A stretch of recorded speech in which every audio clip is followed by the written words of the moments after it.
Magandang araw po, si Mike Kanyayahan ito. Ang title po ng episode natin ngayon ay Stoic Vlogging. So, maiba-iba muna tayo, no? Kasi ang channel na to ay tungkol sa Stoicism or kung paano i-apply sa buhay ang Stoicism, no? Pero uh, parang it seems we're into vlogging, no? Actually may mga tanong din sa akin kasi na kailangan ko ring sagutin, hindi lang ng ng mga subscribers kundi pati ng mga kakilala ko rin, ng mga nakakapanood din sa akin, no? Sa style ng pagba-vlog ko, no? So may tanong sila na bakit bakit phone ang ginagamit mo sa pagba-vlog, no? Bakit dati laptop at bakit portrait, no? Bakit dati landscape, no? At bakit hindi ka gumagamit ng thumbnail katulad ng iba, no? So ngayon kailangan kong ipaliwanag ito bago tanungin pa ng ng kahit sinong na subscriber o nanonood dito, no. Bakit ganoon ang attitude ko sa vlogging, no? Marahil may influence din sa akin yung yung mga iniidolo ko sa pagba-vlog nung araw, no. Dahil dati rin akong nagba-vlog, I mean, nagsusulat, no? Bravo, vlogging, hindi vlogging, no? At ang mga taong yun ay si Seth Godin at si si uh, uh, uh, Leo Babauta, no? So, kung makikita mo si Seth Godin at Leo Babauta, may common denominator sila. At ang common denominator nila ay very minimalist yung vlog nila, no. Wala kang makikitang mga kung ano-anong mga abubot, walang masyadong production or graphics, walang masyadong art, at walang aesthetics or etc., no. Walang image yung mga vlog nila, no. uh, ang makikita mo lang talaga ay yung title ng vlog, uh, date posted, tsaka yung content na, no? Hindi na nga nakalagay doon kung written by, kasi parang obvious na sila naman talaga yung sulat, vlog nila yun, no? Ganun, kasi nagpo-focus sila sa no, sa content, no? At at naging successful sila doon. At ang tribe na nabuo nila ay yung mga katulad din nila na minimalist, no? Na ayaw sa mga unnecessary na bagay, no. So very clean, no. Ganon. Dahil itong dalawang to ay ay mukhang ang tawag ito, believer ng Zen Buddhism, no. Uh, so believer din sila ng non-attachment, no. Non-attachment, dahil litaw na litaw din sa no, sa vlog nila na pareho silang walang comment section. So hindi sila masyadong parang interested doon sa anumang attachment doon sa kanilang mga mga followers or kung sino mang tao, no. Dahil most probably para maiwasan yung mga unnecessary na problema tulad ng how to deal with bashers, kasi hindi talaga mawawala ng bashers, no. Kahit basta ikaw ay pinapanood, sumisikat or nakikita, nababasa, uh, hindi ka mawawala ng basher kahit gaano kaliit yung mo, no, yung yung following mo, no. Kahit nga si Jesus Christ nung unang panahon, may basher talaga, di ba? Uh, lahat ng nagiging center of attraction, no? Hindi ka makakawala sa basher, no? At hindi lahat ng followers ay followers talaga. Minsan may mga nag-i-stalk ng mga predator talaga. At ang tingin sa iyo ay prey, no? Ganun 'yan. Pero parang hindi sila interested na makipag-deal sa ganun. So they'd rather tanggalin yung comment section, no? So yun yung yun yung filosofiya nila, no. Ang sa akin naman siguro, dahil nga pina-follow ko sila, no. So nakikita ko yung sense ng ginagawa nila. Dahil kahit paano, no, meron silang may prinsipyo ang Zen Buddhism na pareho ng Stoicism. So kaya makikita mo parang bakit ah, portrait, bakit wala akong thumbnail? O, kasi thumbnail, ganun din sa kanila eh, no? Pag sinyer mo yung ano ni Seth Godin, yung vlog ni Seth Godin, ah, yung ulo niya makikita mo eh, yung kalbo eh. Wala talaga, parang profile picture niya yung doon. Yun yung makikita mo sa pag sinyer mo sa Facebook, no? Parang hindi talaga hindi talaga magandang tignan eh, no? Pero hindi na importante kasi sa kanya eh. At dun sa nag-share, hindi rin importante yon. Dahil alam nila na yung content ang ano, no, ang importante. Ang mas malalaki ano, no, kay Leo Babauta dahil mas malaki pa yung ika-caption mo sa Facebook kaysa ron sa ano niya, dun sa sa ano niya, sa link ng site, no. Wala ka talagang mahihita, parang nakalagay lang Zen Habits, tas title, tapos share mo. Yung caption na lang yung parang mababasa ng ano nung nag-share. So ganoon no, parang hindi siya shareable at parang hindi maganda for social engaging dahil hindi detached sila no sa sa sa social engagement no. So kaya nga ano pina-practice nila yung non-attachment no. So yun naman ang pinagkaiba namin no. So sa akin no bakit ko tinawag ito na stoic vlogging? So stoic pag sinabing stoic at modifier siya no. Ibig sabihin merong parang karakter ng pagiging stoic, no? At ano yun, no? Uh, minimalist, down to earth, focused at being real, no? So yan yung ano, no? Yan yung parang straightforward na description natin no, sa pagiging stoic no. So dinidescribe niya yung vlogging ko na ganoon na minimalist, down to earth, focused at ano yun, being real. No? So, ngayon, sa pagiging totoo, no, ang sa akin, walang pretension. No? Kaya, uh, pag sinabi kong uh, real, ay gusto kong maging uh, totoo sa harap ng ano, no, ng mga nagfa-follow sa akin. No?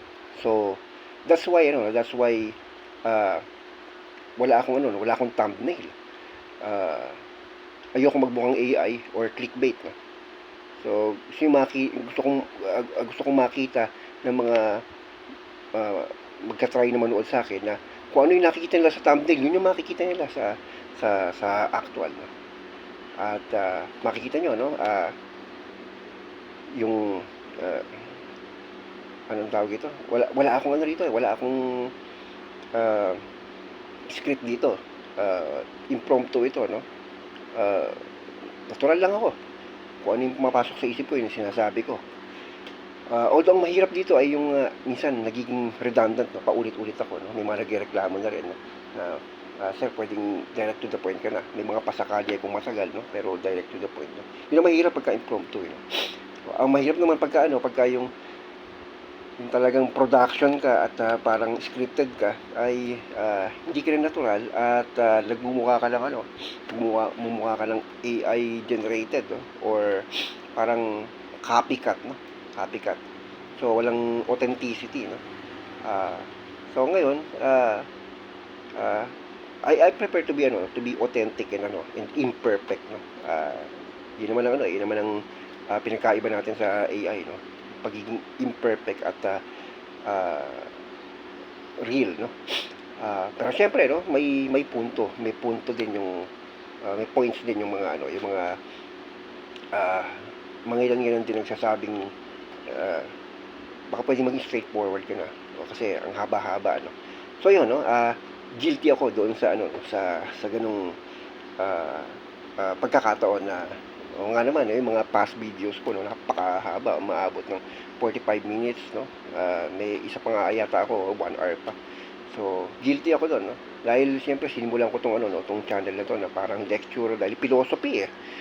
Hindi pwedeng hindi i-lecture, no? So, para lang tayo nasa classroom na nagtuturo, no? Kaya lang hindi yun hindi yun ang nagiging nagiging kalakaran ngayon kasi unang-una tama nga naman yung iba na ang makukuha ko lang ng mga taga-panood ay yung mga mahilig sa academics.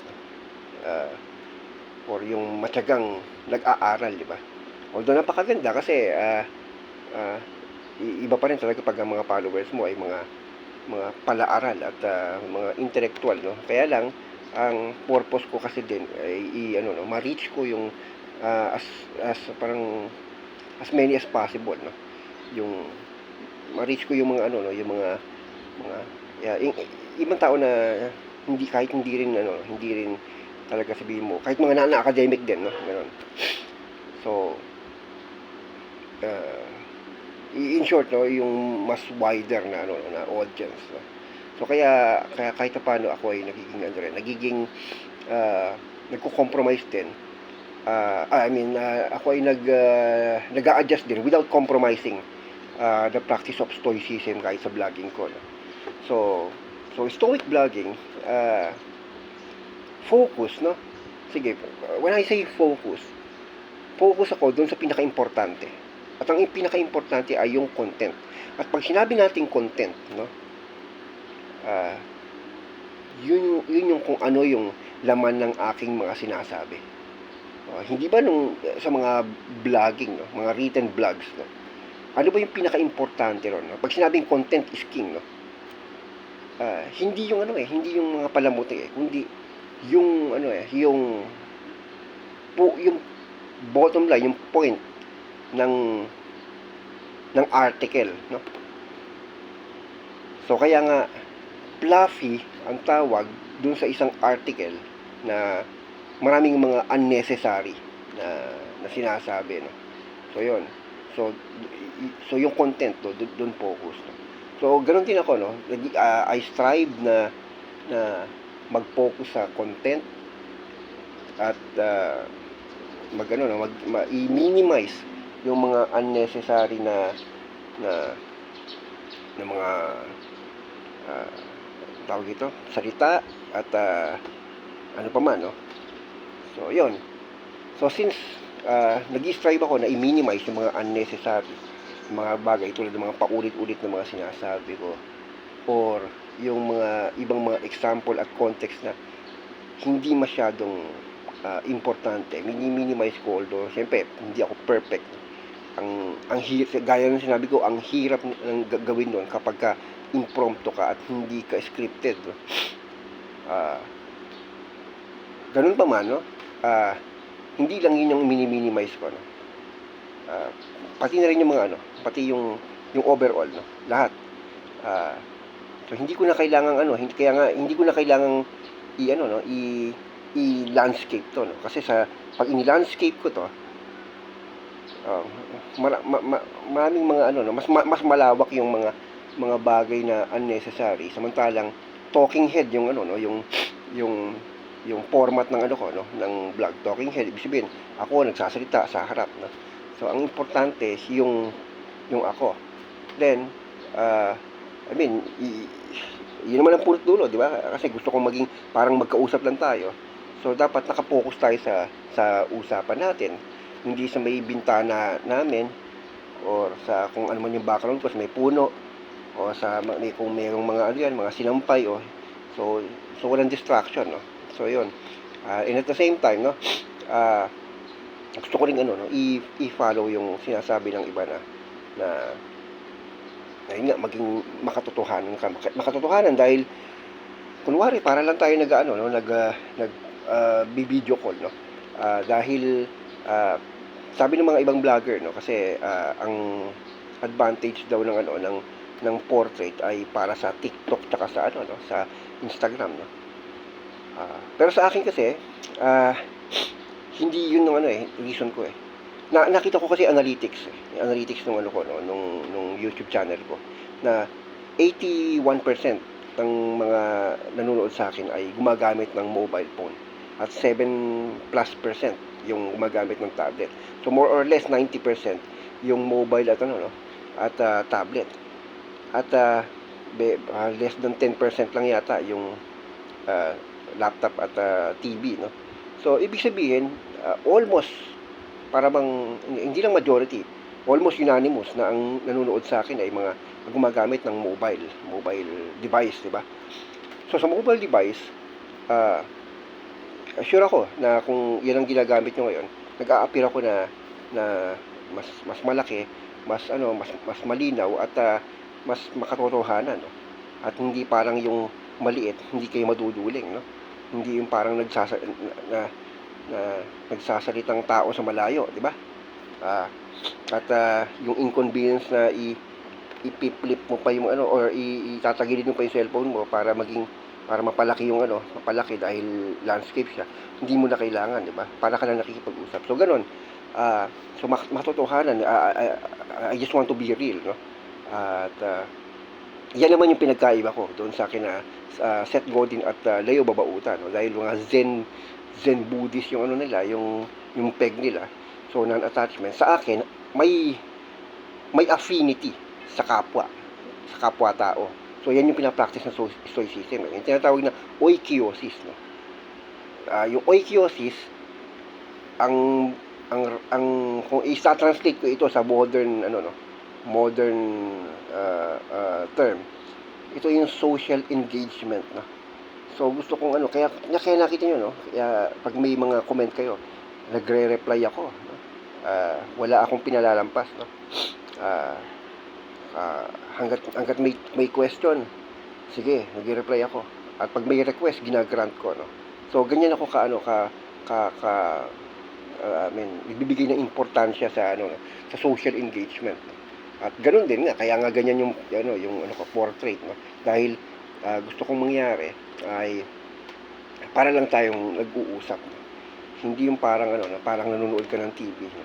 Kasi ayokong mangyari na parang na para akong artista lang na pinapanood nyo na center of attraction, no? Sa TV, oy, I'm the TV man, tapos kayo yung viewers audience. Hindi.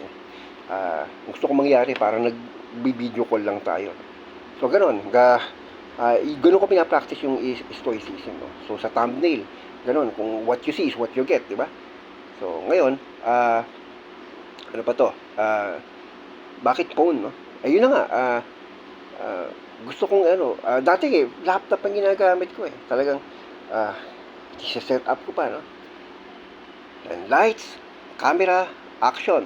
Tapos, ay, ako nga pala si Mike Anyayahan, bla bla bla bla bla bla.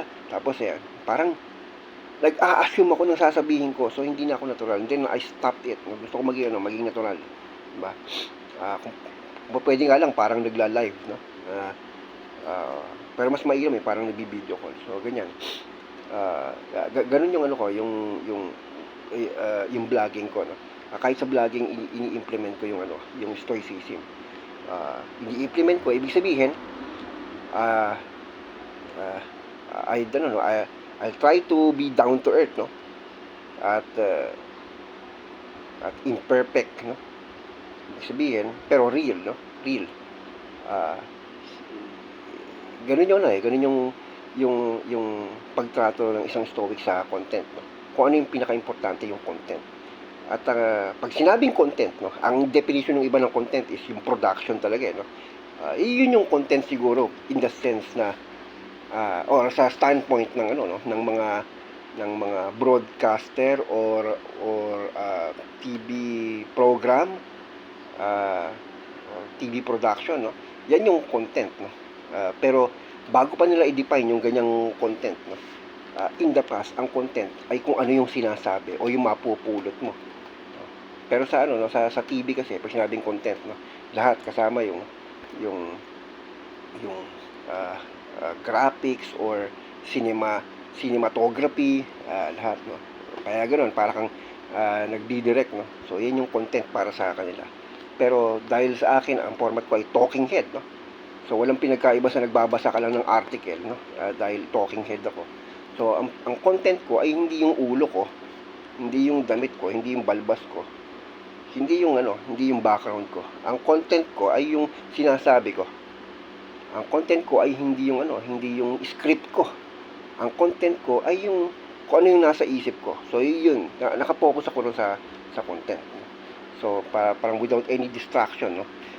So hindi ako para doon ako. Ano man ang sabihin ng iba. Ay bakit ganyan? So anyway, sa kanila na 'yon, no. Ang sa akin is at least doon ako sa ano, doon ako sa papaano ako maiintindihan ng ano, nung mga kausap ko dito sa ano, sa YouTube.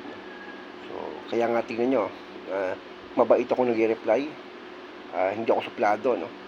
Dahil importante sa akin ng social engagement. Ah, kahit siguro, kahit dumami pa yan, parang I'll keep on trying na maging socially engaging, no?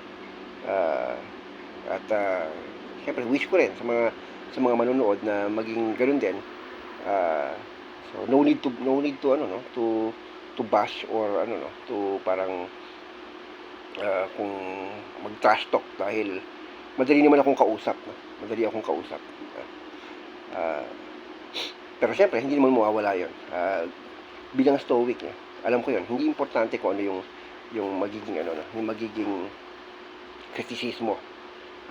Pero pwede kong pagpulutan ng aral, dahil nga yun nga, sabi ko nga, may mga nagsasabi sa akin na actually common sa ano to, no? Common sa mga channel na may nagsasabi na pwede bang maging straight to the point, kaya lang o idiretsahin mo na lang, no? Ah, tumbukin mo na lang, mga ganun, no? Kahit sa mga channel na malalaki, makikita mo may nagko-comment na ganun. So hindi ako nakawala sa ganun, no? Kahit napakaliit na channel ko pa. So ibig sabihin common 'yon. Pero ganun pa man, no? Kinukonsider ko, nakikinig ako. So kaya nakita nyo minsan pagka nagpo-post ako maiksi, minsan humahaba, no? I-strive ko na paigsiin pa. Kagaya nito, no, hindi ko talaga ano, mapaigsi, ano. Pero ah, as as as much as I can, no, pinapaigsi ko. May mga topic naman kasi na hindi kailangang pag-usapan ng matagal, eh.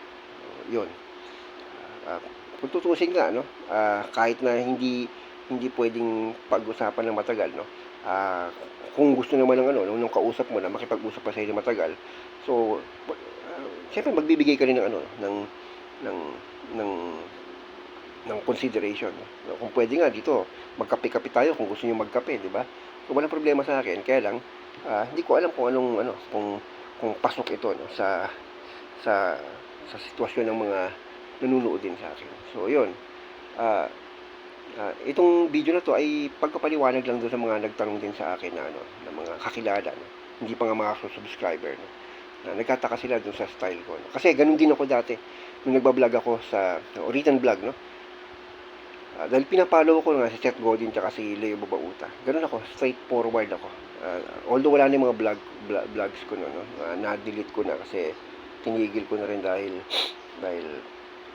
siguro nag-focus ako sa Tagalog, no? Vlogging, dahil puro English, no? Hindi ko ano, hindi ang gusto kong maging audience sa mga Pinoy, no? Dahil nangangailangan ng stoicism yung mga Pinoy, no? So yun, dati nagsusulat ako very straightforward, para ka lang nagsulat ng vandalism, no? Hindi ganong kahabaan, tapos makikita ko lang title, posted by, tapos content, diretso na. Pero open pa rin open pa rin yung comments, no? May mga hindi ko tinatanggal yung comment section. So yun, ganun. Stoic vlogging ko ay